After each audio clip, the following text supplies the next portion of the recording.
Hello guys, it's Sakuems. So this is a new artwork time-lapse for all of you, and this is actually a very special one because this is the first one that I'm doing for the YouTube Artist Collective.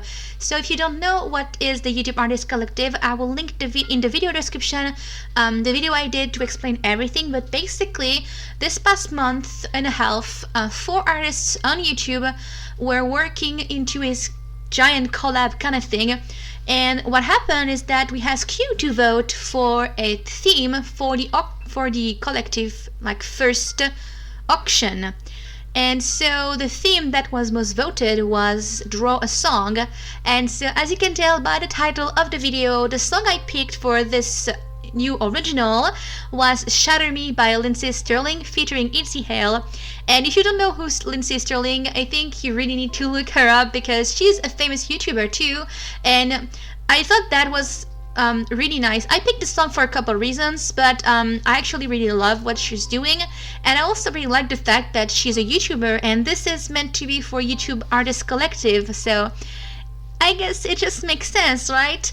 So I picked this song for a couple more reasons. At first, I wanted to do a song from another YouTuber called Erutan, and I also recommend her music because that's really nice. But the song I picked originally was The Willow Maid by Erutan, and the thing is though, I sketched and I was ready to work on this, but the artwork that I had was very like what I'm usually doing. Is like a tree girl with like long hair, and it wasn't really challenging. It was pretty safe to do that, and I really wanted to do something else that was a bit different, so that's why it changed. But I was like, okay, what can I actually pick that I know from like YouTube or the music I was listening to? And I had a couple songs listed, but I just wasn't sure exactly which one to pick. And I've listened to like a lot of songs, and this one really got to me again. I just love the story, and it has a lot of like metaphorical, and like it's easy to picture a lot of things. First of all, it's like basically the story of a ballerina kind of like breaking free from her perfect self, like a mechanical kind of way of functioning, and it's like losing yourself and accept that you don't have to be like perfect in a way, but it's also the fear of growing up, the fear of letting go, and it's just like I really love the whole story itself. But I didn't want to just draw the song. This is just inspired by, this is not meant to be like fan art or anything. It's just that my base for this piece was the song, and I tried to just name and list a couple things that I wanted to have in the artwork, but I realized that I couldn't have everything because there's just too much.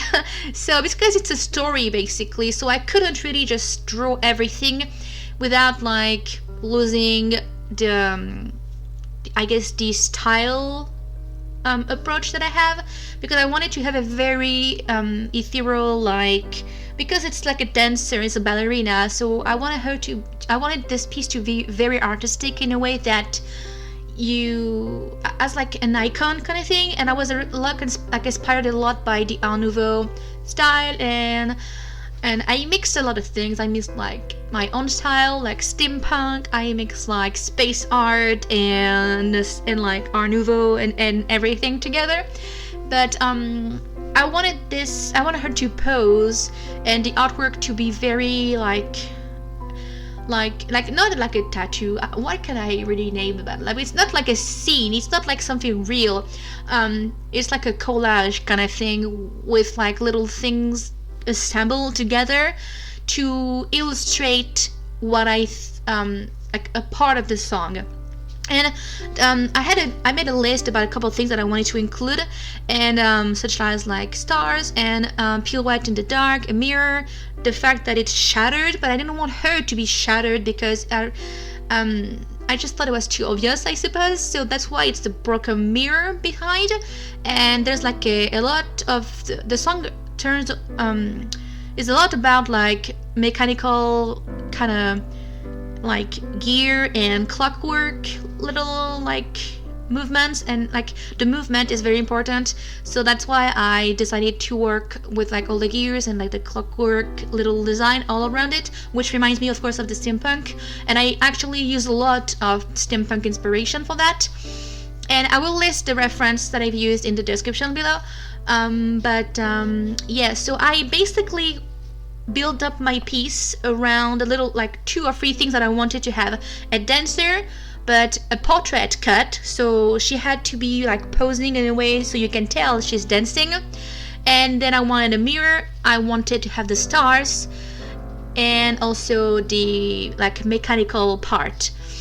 So those 4 pieces, I basically sketched like little things, but it didn't make sense for me to just like spend forever sketching, because I already knew what kind of like pose and the way I wanted to organize everything, and I needed a lot of references. There was no point like spending hours sketching little gears and like broken mirror. I just practiced a little bit, and then I went online and I tried to find a couple references, and then I created a little montage collage kind of thing on Photoshop, and then I literally spent 5 hours only on the like pre-work project, and then I went into like actually doing the paint, like the drawing itself.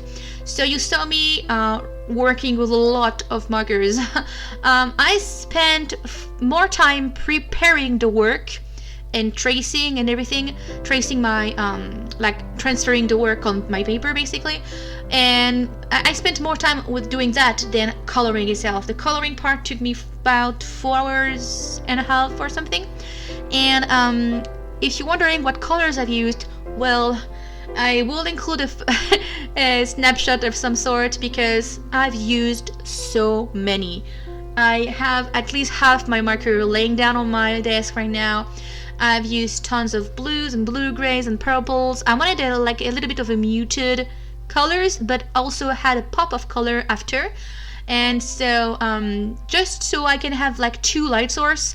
In a way, she's like kind of not exactly afraid, but she's trying to protect herself from this light, and the light kind of represents the future, but also like, you know, the possibilities of this future, but it's also quite scary, and everything around her like is kind of like bluish, toned down, and that's basically a kind of like a way for me to, I guess, I'm losing my word. This is representing her past, but also herself, and she's kind of like in the middle, trying to break free. And I really like the emotion behind it, but I also didn't want to be like too obvious when it comes to like explaining what the piece represents, because I feel like everyone should be able to decide for themselves. And I also wanted this piece to work as its own without it being like from a song.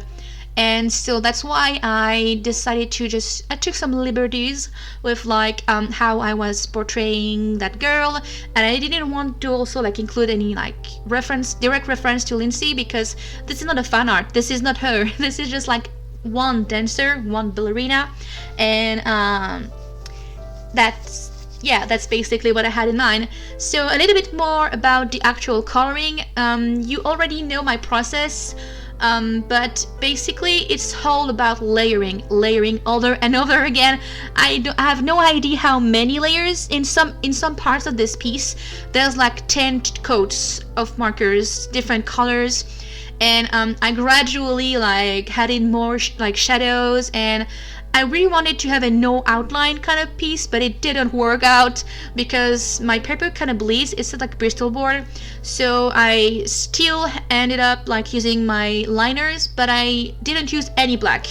I wanted to be like a bit softer, I guess, so I only used like a dark gray, dark brown, a bit of purple, and even like her face. The colors I've used are like dark, but no black. And so you can tell when you look at this piece, when I'm finishing like with the outline, it really just looks better, but that's also helping me to define, and I prefer to do that after. The first thing I did was actually inking with a light gray. That way I was able to really place my colors and have fun with the shading, kind of like what I will do with watercolors. And doing a line art as like after a couple of hours of work, I was able then to decide which line I wanted to like select and like get it all like clean and very like build up the contrast. And so that's why I recommend like people, if you work with Copics, it's always nice once you have practice to try to do a line art that is quite light, and then do a second line art after you already placed some of your shading, because you won't be like limited by your guidelines basically. So that's what I did for this piece, and I actually really like that because it has a very illustrative style, but also the shading is quite realistic because of the colors I picked. And so that was really nice, and I really like the outcome of this. After working with the Copic markers, like I said, I traced with like some like a dark gray liner, and then I got into like my highlight, the highlight part of my artworks, and I'm using my Faber-Castell colored pencil. And I didn't choose a lot because I already had the pop of color that I wanted. I just had to add highlights, and especially like all this starry background, and so and just a bit of color here and there just to help like build up the contrast and also make the character pop a little bit, because the background is very dense. So that's why I had to like add a bit of contouring, I suppose, around the character.